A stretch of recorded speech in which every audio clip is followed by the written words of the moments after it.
Bonjour à tous, bonjour à toutes. Le port du masque en France est obligatoire dans les lieux publics depuis le 20 juillet. Le 1er août, 330 communes le déclarent obligatoire en plein air. Quelques jours avant la rentrée des classes, il est déclaré obligatoire à partir de l'âge de 11 ans dans tous les établissements scolaires et à charge des familles.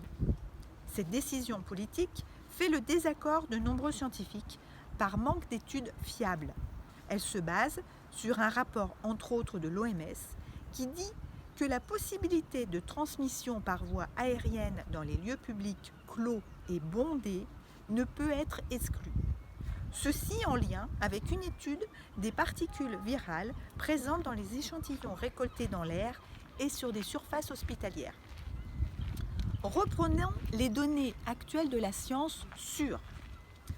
On sait aujourd'hui que le mode de transmission du SARS-CoV-2 est de courte portée par les gouttelettes et le contact étroit de moins de 1 mètre. La contamination par voie aérienne reste floue. Il n'est pas prouvé que les masques protègent le grand public contre les virus respiratoires. Le SARS-CoV-2 est un tout petit virus, 0,125 microns. Il est plus petit encore que le virus de la variole. L'efficacité des masques n'est pas dans le barrage par les mailles, car elles sont plus grosses, 0,3 microns, mais le barrage se fait à chaque expiration par électrostatisme, à 80% pour les masques chirurgicaux. Un peu comme les lingettes qui attirent la poussière. Pour être efficaces, ils doivent rester secs et donc être changés très souvent, selon les conditions. Lorsqu'il fait chaud et humide, par exemple, on peut être amené à le changer toutes les heures, voire toutes les demi-heures. Et plus si l'activité physique est intense, car en ce cas, ils sont vite saturés de particules microbiennes. Ils doivent être ajustés parfaitement sur le visage. Les fuites diminuent fortement l'efficacité. La quantité de nanoparticules présentes dans l'air joue aussi un grand rôle. Plus elle est élevée, plus le masque est saturé rapidement. Ainsi, l'hygiène des locaux, la pureté de l'air est un élément majeur de protection. La première protection dans les salles d'opération est la maîtrise des flux d'air. Les grandes pièces à air recyclé sont une catastrophe. Ainsi, porter un masque, chirurgical ou non, de façon efficace est très difficile pour le grand public, surtout pendant plusieurs heures. Et mal le porter a des conséquences sur la santé.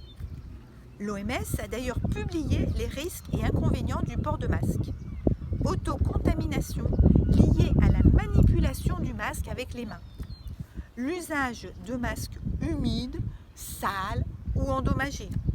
Inconfort avec augmentation de la fréquence du toucher sur le visage. Augmentation de la possibilité de lésions cutanées, d'acné, d'eczéma, d'impétigo.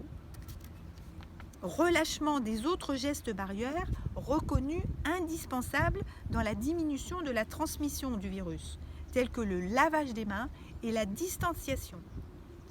Difficulté du port pour des groupes vulnérables, personnes présentant des troubles mentaux, personnes présentant des troubles auditifs, personnes présentant des insuffisances respiratoires.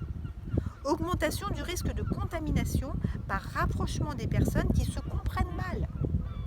Augmentation du risque de contamination à travers les gouttelettes si le masque a des fuites.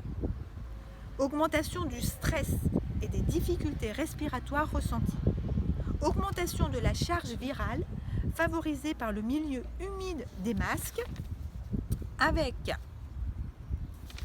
mise en défaite possible du système immunitaire. Le masque chirurgical est efficace s'il est porté par les chirurgiens en salle d'opération ou par des personnes averties qui le portent selon des règles strictes. En dehors de ces situations, il est urgent de mener des études fiables sur lesquelles pourrait s'appuyer ou non l'obligation de porter pour le grand public en bonne santé un masque en extérieur ou dans les endroits clos publics.